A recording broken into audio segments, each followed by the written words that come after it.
I've been an architect for like 40 years, and I was in New York City for 35 years, mostly commercial and retail, but I've done residential work all the way through, and and other things. But basically, I'm going to talk on the part of delight in architecture.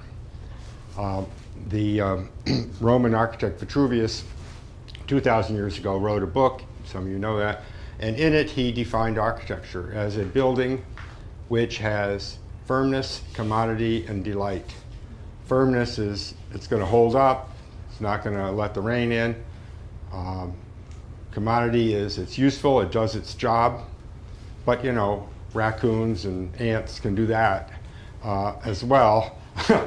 It's the delight part which makes architecture human, and it has the aspiring part that makes it something really interesting and exciting to be in. And I have to have my glasses on.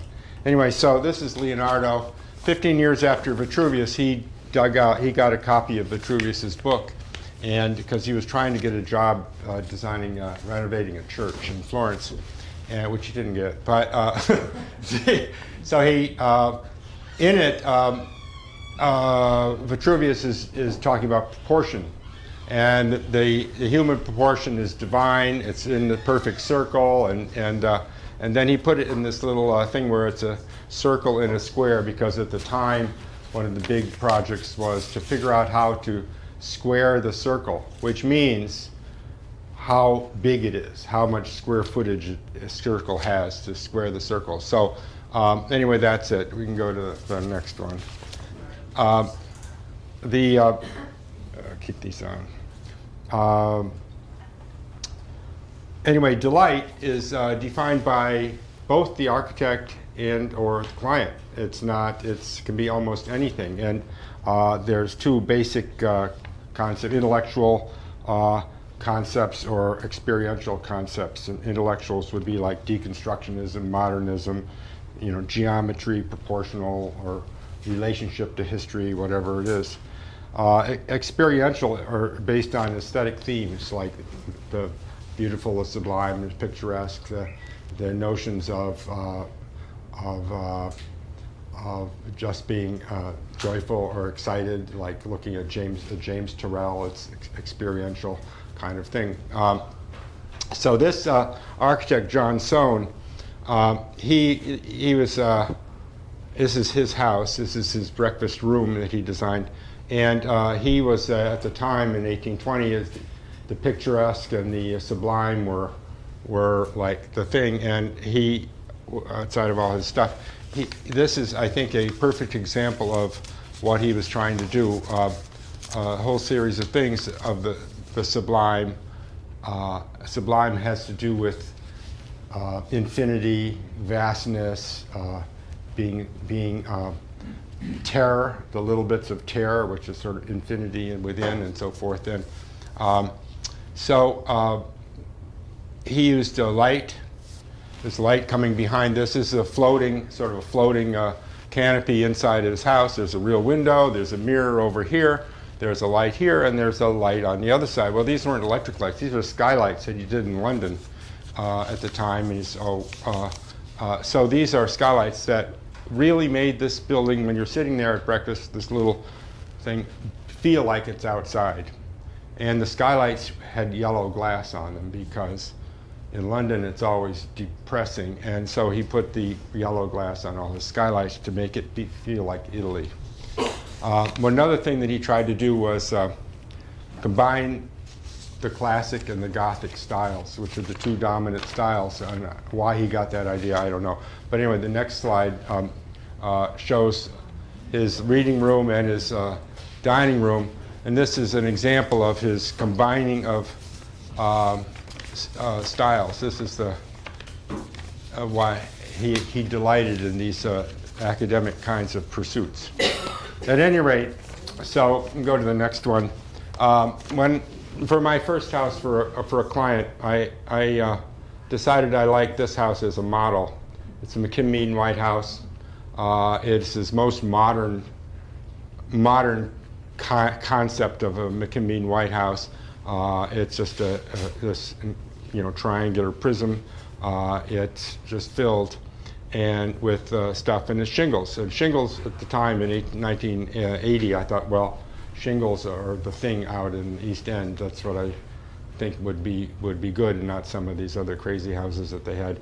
Anyway, so the next one is my house like this, and this was taken right after it was finished, and it's in the rain and so forth. And you can see that the scale and proportion are important. They're the architect's the only tools an architect has is scale and proportion.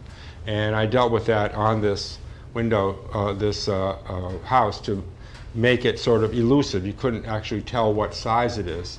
And you can see by the next picture the size of my house. This is the low house that I described. Size of my house is right like this big inside the other house. So dealing with the spatial illusions are really important for having a sense of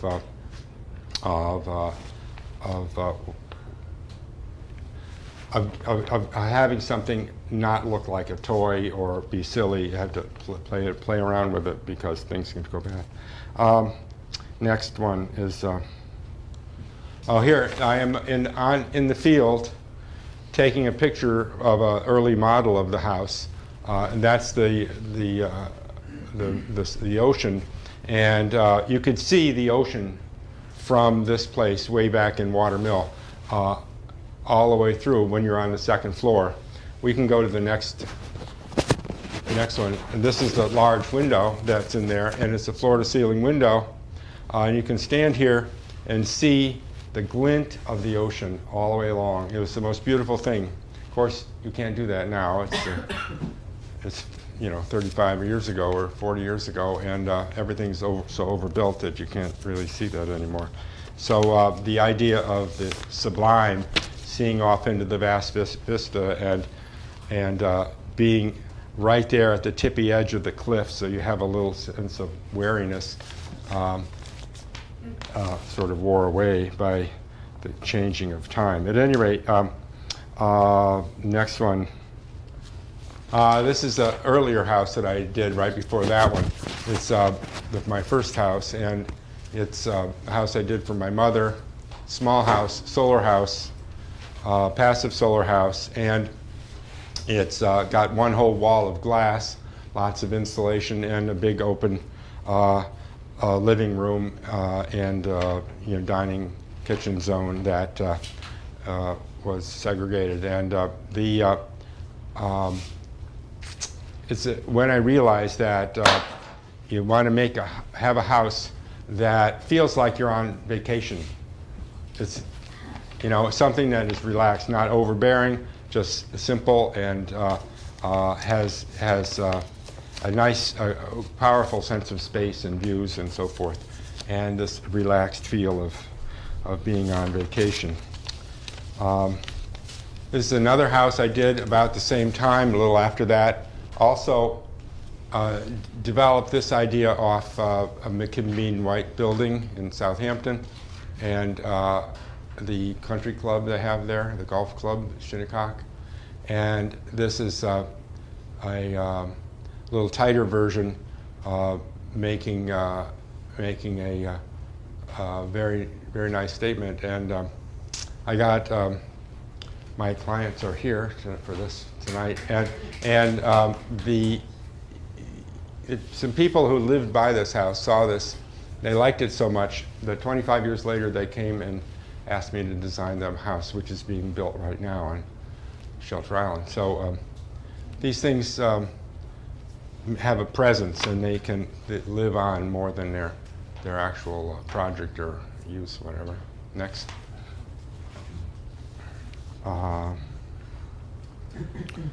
This is another house.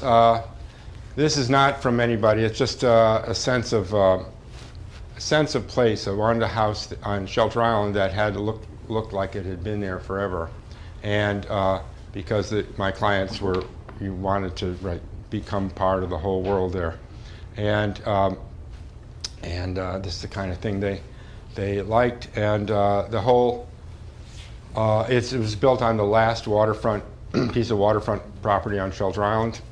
And the next picture shows that a little bit. The back of the house is where the living room and dining room empty out onto this porch, all glass, and the view of the water is off to the left.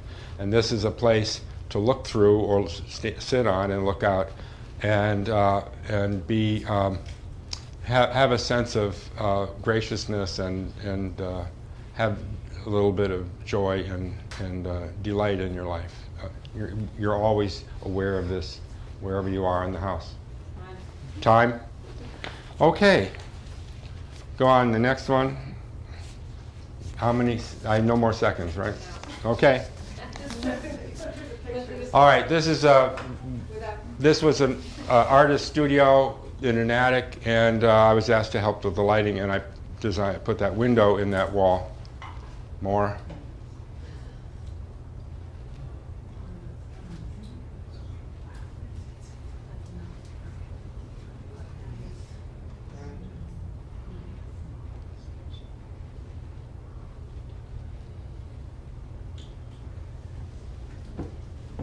Before, after. Delight in the wintertime even. Yeah.